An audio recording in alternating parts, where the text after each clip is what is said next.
Lumalayo yung loob ko sa partner ko dahil wala kaming me time. Hindi kami makapaglambingan dahil nandun yung nanay niya. Minsan para kaming magnanakaw na habang naliligo yung nanay niya sa CRS, saka lang kami iisa. Na kasi nga walang pakiramdam yung nanay niya.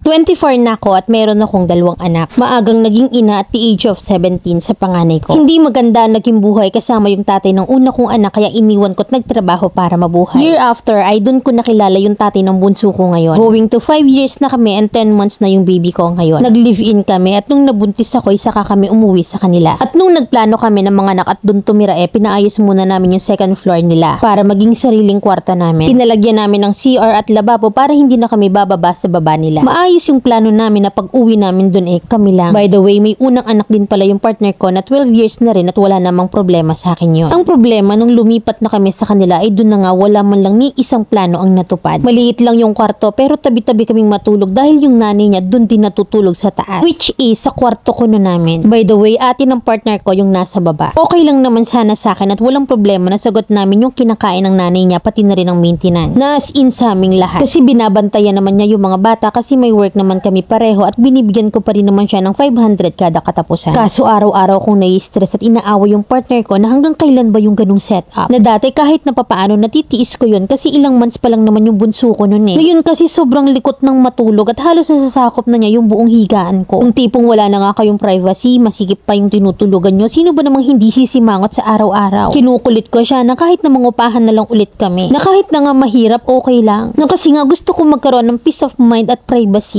Kaso ang lagi niyang sagot, may bahay naman ako, ba't pa tayo mangungupahan? Nalagi ko ring sinasabi sa kanya na oo nga may bahay ka, pero ikaw mismo wala kang peace of mind at privacy. Nangangako naman siya na medyo pag nakaluwag-luwag ipapagawa yung 3rd floor. Nalagi kong tanong sa kanya, kailan pa yun pagpagod na akong magantay at magtiis? Hindi ko na alam kung matitiis ko pa ba yung setup namin na halos walang pakiramdam yung nanay niya. At hindi man lang bumaba para bigyan kami ng time. Na minsan nga para kaming magnanakaw na habang naliligo yung nanay niya sa CRS, saka kami iisa. Na halos mabilisan lang kaya nakakabad trip talaga. Na nakakaasar pa yung ate niya na halos lahat ng gamit ko sa taas ay hinihiram. Nakikisaing sa rice cooker kasi nasira yung rice cooker nila. Nakikigamit ng washing kasi laging kaming wala sa bahay. Dahil nanay niya yun nandun sige pahiram. Ayoko nang ganun kasi gamit ko yun Madamot ba ako sa part na yon? Hindi na ako nagsasalita sa kanila dahil mabait naman yung nanay niya sa akin. Kaya si partner ko yung palagi kong inaaway. Pinagsasabihan naman niya pero ilang araw ay gagalaw na naman ang gamit ko. Lumalayo na nga halos yung loob ko sa partner ko dahil wala kaming me time. Na pag-uwi sa bahay, hindi man lang kami nag-uusap. Pag matutulog, wala. Hindi kami makapaglambingan dahil nandun yung nanay niya. Ngayon nga, sinabi ko sa kanya na, baka naman po pwede na kausapin mo yung nanay mo at ipaintindi na masikip na tayo dito. Kasi lumalaki na yung mga bata. Nasa baba na muna siya matulog kahit sa gabi lang. Masama ba ako sa part na dun niya patulugin yung nanay niya sa baba? Na para naman maluwag kami at magkaroon kami ng privacy. Wala akong problema sa nanay niya pero sana makiramdam din naman siya na may asawa na yung anak niya at need din ng privacy. Hihingi lang sana ako ng advice, Mami Len, kung ano ba yung dapat kong gawin. Letter sender, Camila.